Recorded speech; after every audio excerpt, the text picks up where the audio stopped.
What's going on, Shape Boy family? Thank you for hitting the button play. I hope y'all can hear me. Uh,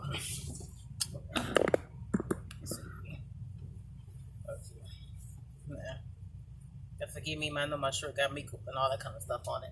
Okay, let's get into this. Okay, I know I'm probably like a day or two late on this. First, I want to talk about UAW Mack's trucks. For those of you that love the Mack quality trucks, factory workers have went on complete strike. Never saw that coming. Never saw that coming, right?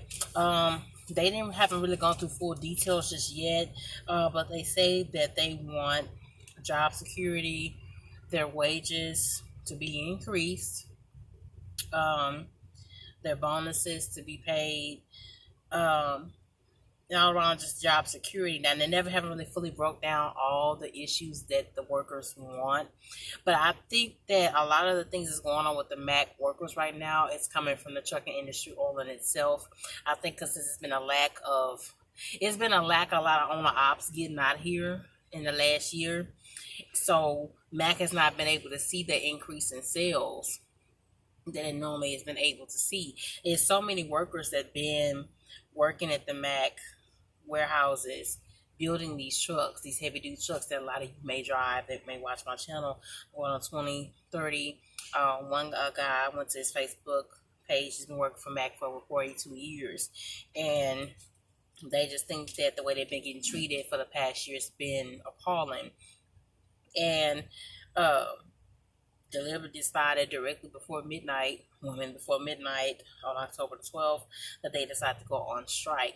Now, one thing I'm going to say about this is that I wish we could do this all together as truck drivers when it comes to these companies that we had. See how the workers in the union and Mack knew how to come together, and they knew if they come together and make a fist, they're going to make a difference, they're going to make a change because they're not happy with the way they're getting treated. I think it needs to be the same thing for us, and I hate they have to do this because right now they're taking a gamble of not working, they're taking a gamble of not getting their bills paid, but one thing for sure is that they have the owners, the board of the Mack trucks attention. You get what I'm saying? That's the whole big thing about going on strike. And like I said, I think Mack is suffering because our economy has really been bad. Mack is one of the most popular, most dependable mid to heavy duty trucks out here. The most highest quality truck probably you're going to find besides the Volvo. I think the Volvo and the Mack are the two most expensive. Then the third one I think is the Peterbilt, right? So yeah, I think this took me by surprise. I'm just not catching on about it. They've been on strike now going on 2 days, and I'm pretty sure with zero production, I'm pretty sure the board members, owners are going to come together and try to find some kind of solution really, really, really, really fast, okay? Because we can't have the whole shutdown. When I say shutdown, they did not play no games. We talking about in Pennsylvania, we're talking about in Maryland, we're talking about in Florida. These people have shut down, and they also have been blocking people that's still trying to go into the plants and work. And these people have really put their foot down and say, well, we are really truly not happy. And I think this is really truthfully coming from people not caring, and I think we need to do this as drivers. We really, really do. I can't emphasize this enough. A lot of reasons why we're going through what we're going through is because we're not having a voice.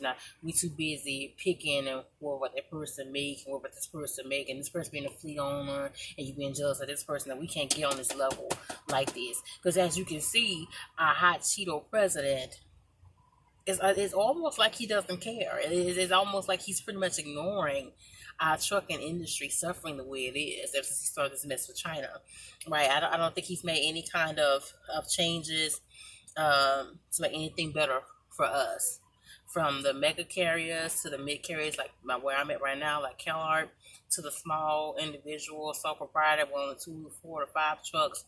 I've known so many people that follow me and have subscribed to me that either have hopped from here, and there, and leasing straight to the door to think they're going to get a different outcome. You have to give up trucking altogether, or have to give up leasing or being an owner-op altogether and go back to company driving. So yeah, I think this is something. What's happening at Mack is a ripple effect. This has been coming, and I think it's going to start hitting us. Y'all thought that we were in a recession. I think this thing is going to get worse if we don't make some kind of change in our legislation. Okay, so that brings me on to Mr. Martinez. Okay, my bad, y'all. My phone was ringing. Okay, now, if you don't know, our head administrator over the FMCSA is Mr. Ray Martinez, okay? I found out about him last year when he first was elected. He was elected back in March of 2018, okay? Now, this is the man that helps bring regulation for laws and regulations that we have to go by, from ELDs to DOT inspections to state inspections, you name it. A lot of the rules and regulations come from his team in office and directly from him, okay? He's the head administrator of the FMCSA. Okay, now, when he was elected back in 2018, they had an open panel. And during that open panel, they allowed for drivers to come in and ask a lot of heated questions. And he handled that whole debate very well, right? But in recent times now, they're saying at the end of October, he's going to step down from his position, which I think is just kind of weird to only be in your position right past a year. Okay, when I researched it, I researched and I pulled up a lot of different things for the FMCSA, the head administration for the FMCSA, and he was the only one that I found to have the shortest time and term in this position, which I think is kind of weird that it kind of stands out. It lets it be known that, hey, something really truly is wrong. Okay. Now, the biggest thing for right now is, for a reason why he's coming down, they're not really going to dissect details, of course they're not, but I just think maybe it's simply because he's not been doing the best he can in the position that he has, or we never know. Maybe he's been trying to fight for us to have certain liberty in certain areas in this, and he has not been able to get the support needed to really take all of our grievances into consideration. Okay, because a lot of the things back when he was elected back in March 2018 was reduce so much rules on the driver, reduce so much regularity, reduce so much of the DOT inspections, and reduce so much on certain states having certain legislation about you can't go here and you can't go there. Maybe we can open up a stance to having 11 hours a day to having 12 hours a day. Just give an example, okay? Changing the hours of service was one of the major things when he first was elected, and they did the open panel discussion, which, he handled the whole panel well, but he couldn't really, as you can see, obviously he wasn't able to change anything, okay? And through it all, FMCSA is released a statement saying that they believe the ELD mandate will and has, quote-unquote, improved safety. Okay, I kind of feel that, but I don't. Right, I just think it's kind of weird that he's stepping down and going to another area of the FMCSA only after being in there past a year. Right, I think that's really sticking the most out for me. The new gentleman they're supposed to have in there, I have to pick up his name, but I don't think it's gonna be a damn difference, y'all. I don't think that whoever they put in his position can change anything. There's so many different factors, so many different things that go along when legislation passes for us, right? It's just going to be one person making the decision.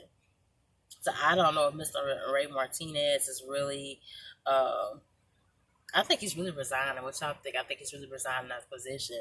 I don't think that, maybe he can't handle the workload. He can't handle all the heat that's coming down, because right now this is one of the biggest droughts that I think the trucking industry has ever seen. Y'all, excuse me, I don't know. This is one of the biggest droughts that trucking has ever seen. You get what I'm saying? Period. And everybody's feeling it. Not just us truckers. As you can see that with Mack, you can see it from people that's in legislation, that's feeling that backlash and that heat.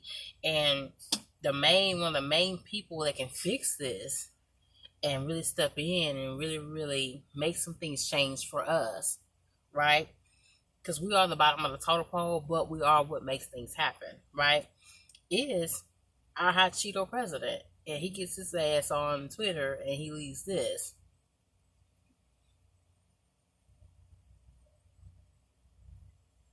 Right? Like, you know what I mean? You gonna get on Twitter and post instead of you reaching out, making some emails, making some calls, get in contact with these board of directors and seeing what can be done to ease this burden that's going on with Mack, what can be done to ease this burden that's going on with our own legislation, also with the FMCSA, because obviously something that's going on here. You know, now we have a whole nother person after only right past over a year, so that's not really cool to me. I wish that they would open it up to where not only they change our hours. I'm kind of okay. I'm kind of okay with the EOD being impregnate, because you have some drivers that try to push themselves and drive on their fatigue or may have something in their system. I'm okay with that.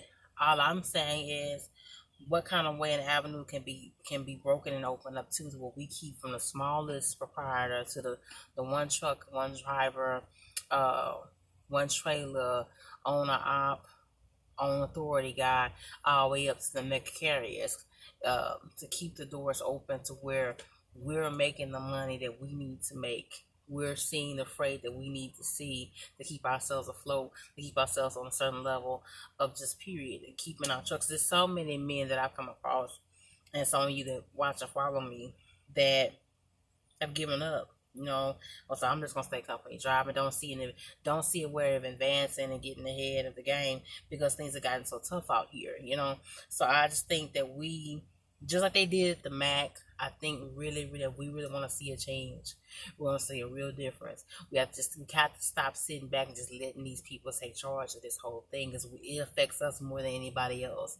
Even though we're the bottom of the protocol, we have to find some kind of way to get on registration, find some kind of way to start going to all the major states that has the freight, like Texas, Cali, New York, Florida, Washington, all these mega big states that a lot of freight comes in and out of, and start letting our voices really be heard. You feel what I'm saying? And I'm not talking about to open up your mouth and yelling up at the mic and grilling whoever is up there.